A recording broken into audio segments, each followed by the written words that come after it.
मीरपुर बठोरो में शहरियुनि लाइ तफ़री पार्क में सहूलियतूं अणलब पब्लिक पार्क नाकारा बणियल आहे। नौजवान तबिको तफ़री जी सहूलियत न हुअण करे मुंझारे जो शिकार आहे।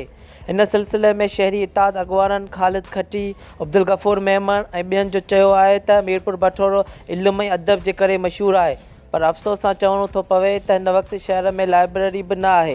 हिननि चयो त सॼे शहर में हिकु पब्लिक पार्क आहे, उहो टाउन इंतिज़ामिया जी नाअहली सबबु उजड़ी खंडरात बणिजी वियो आहे। पार्क में सफ़ाई सुथराई न आहे। पार्क में ॿारनि लाइ झूला, पींगा ऐं ॿियनि घुरिबल सहूलियतनि न हुअण करे पार्क शहरियुनि जे इस्तेमाल में कोन्हे। हिननि जो वधीक चवणु आहे त शहर में का बि तफ़रीगाह, लाइब्रेरी न हुअण जे करे नौजवान नस्ल मुंझारे जो शिकार आहे। हिननि मुतालबो कयो आहे त नोटिस वठी पब्लिक पार्क में घुरिबल सहूलियतूं फ़राहम करे लाइब्रेरी खोले शहरियुनि खे तफ़री मुहैया कई वञे।